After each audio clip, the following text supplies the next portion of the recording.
Hey everyone, long time no see. Sorry I've been slacking a little bit on making my videos and actually working on the car as well. I do have an excuse though. I have been out of town. I took a trip out west to California, Colorado and California, and my father and I, we went out there. We drove out there from this area, Memphis, Tennessee. We stopped by Built for Battle, which is just south of Sacramento, and he was selling some 86 parts. Basically, it's a shop. His name, the guy that runs it is named Raymond. Very nice guy.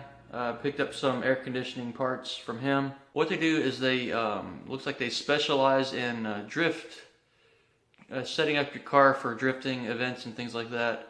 But they also do a lot of front-wheel drive cars, I noticed.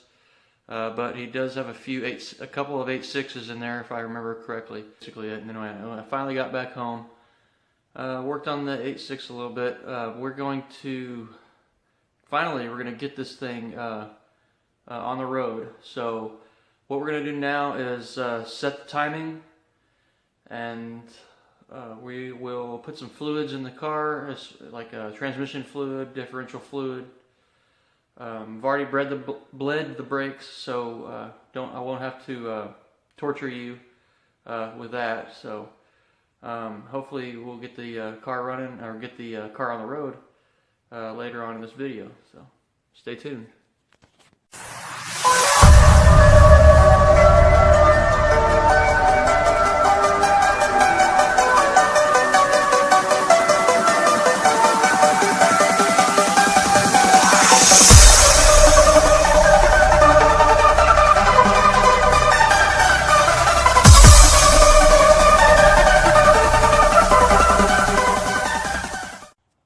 Okay, now I have the little jumper cable in there to jump the diagnostics plug.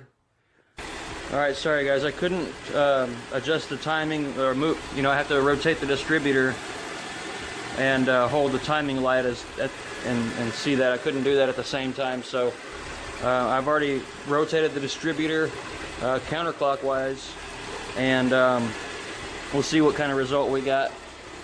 But try to put the light just to the side of it.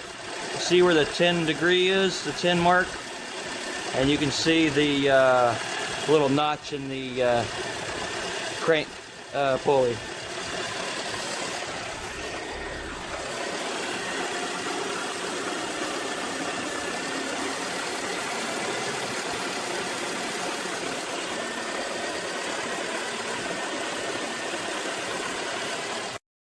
Alright, now I'm going to remove this jumper wire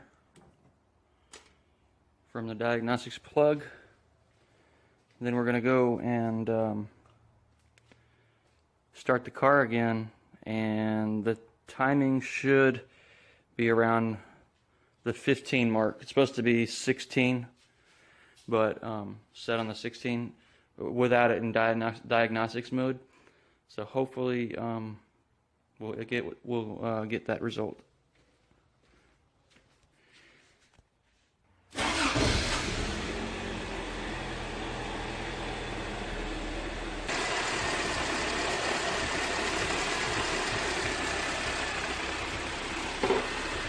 Yeah, it looks about the same actually, to be honest with you. It's still floating around 10, so not really sure what that means. I think what that probably means is the car is not going into diagnostics mode. So what I'll have to do probably is get that situation fixed first with the throttle position sensor. Alright, it's time to take a break from the 86.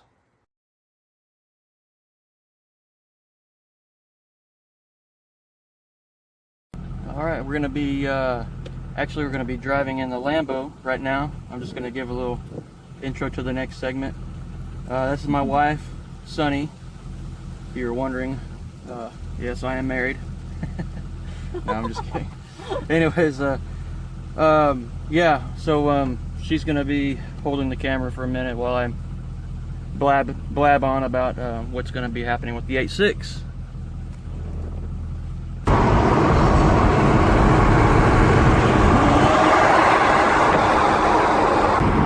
재밌어.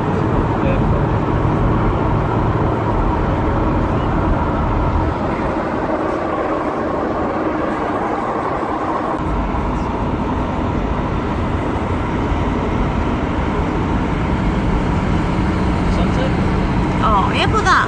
하지만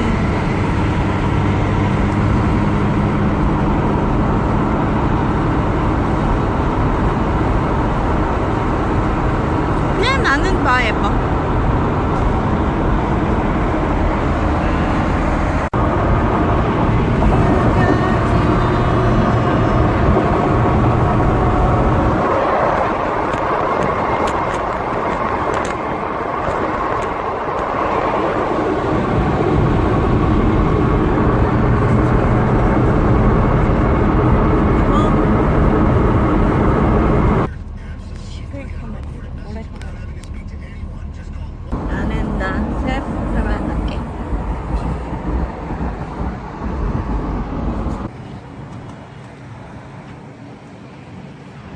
오, 잘 봐.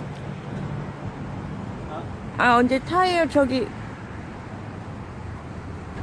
골드띵.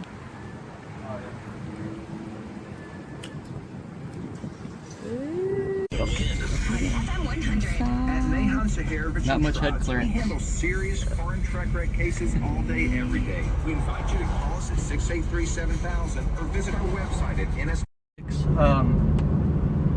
It was, you know, in diagnostic mode, you're supposed to set it to 10 degrees, and then you check it to see if it's in diagnostics mode by the light will actually blink once, and then it'll pause, and then it'll go off for about 3 seconds, and then blink again, and then go off about 3 seconds, blink again, and then repeat like that, according to the service manual. But I couldn't get that to happen on my car because it has a problem with the TPS. So what I'm going to do is just take it out of diagnostics mode and just set the timing to 16 degrees. I believe it's advanced, 16 degrees advanced, and call it a day. And I'll get my TPS replaced soon. But it does function because I did test it. It functions as in it's giving a voltage signal, you know, as the accelerator is pulled. So at least that's happening. But I just thought you guys might want to check it out. Just the inside of the Lamborghini. Hardly ever get to drive it, but it is a beautiful. It is a beautiful fall day. So.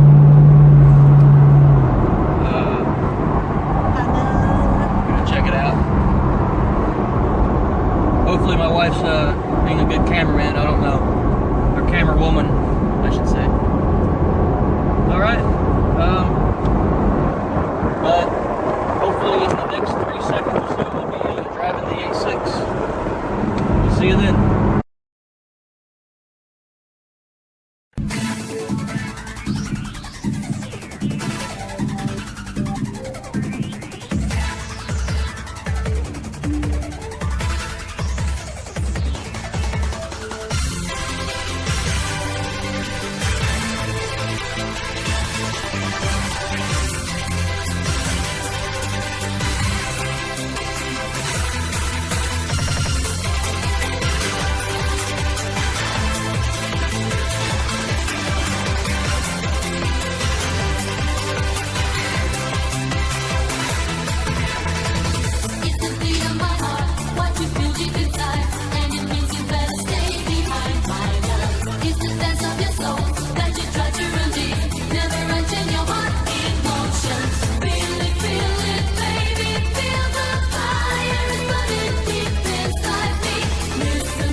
don't know what or how I'm gonna do this, but I'm trying to drive and hold this camera at the same time so you guys, so you can see. It's running really good, man.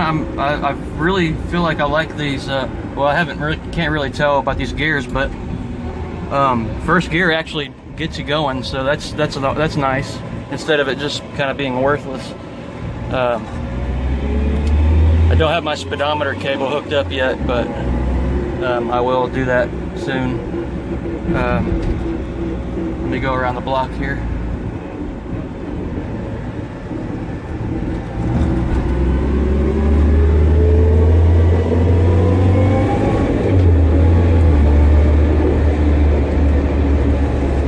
Third gear right here.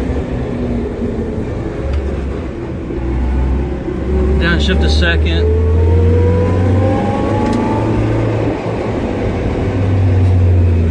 Again, sorry for the crappy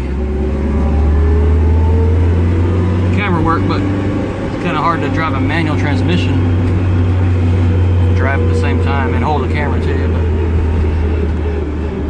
I'm just glad to get this thing out of the garage finally. So anyway, there goes, go around the block here. My brakes still don't feel very great right now. Let me park to the side. And it died on me. I think I need to adjust my idle a little bit. It's a little bit low. So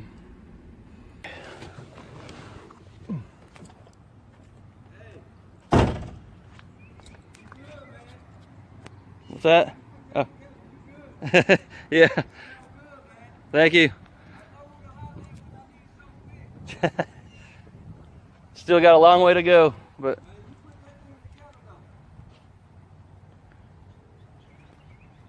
all right, here it is. I try.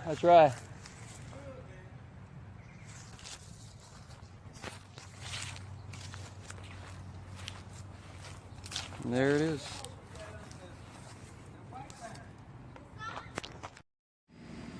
All right, so that was my first drive in the 8.6, and what are my first impressions?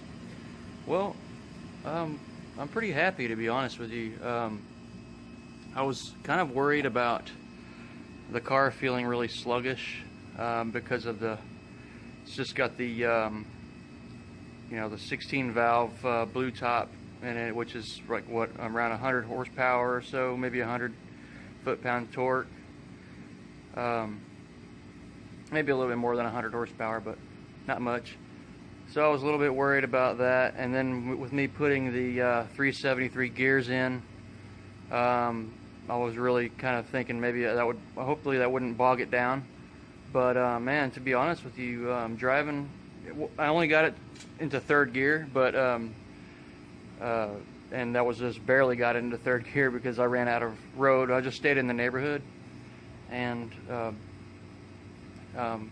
it felt really good. First and second gear felt really good, and you know, there was no sluggishness or anything like that. So I'm really happy. So obviously you have a long way to go, but I consider that another milestone accomplished there. Got the engine in, that was the first one. The rear end second, and then actually getting it out on the road, we'll count that as the third one. So got a lot more to do. Obviously new wheels on the front, whole new suspension I'm going to do, and body work. Again, there's some little bit of rust repair need to be done. And one more thing to add is, remember, I put the whole new rear end in, rebuilt it, you know, new differential, set up the pinion and everything like that, and you know, completely rebuilt the engine. Well, I reused the pistons and the rods and stuff, but I took everything all the way down and out, new rings and seals and everything in the block, new rear main seal, front seal, you know, all that good stuff that you do whenever you take apart an engine. You know, got that installed. You know, did the did the well, I had a transmission shop kind of go over the transmission, make sure that everything was all good there, and got the new custom-made drive shaft, you know, to link up to the Chevy 7.65 rear end, 373 gears, and you know, everything went smooth. So, you know, I'm pretty happy about that. I'm having some issues with my brakes. I need to bleed the brakes properly, and I keep running into issues with that. But other than that, everything's going great, and I will look forward to seeing you guys again on the next video. Thank you.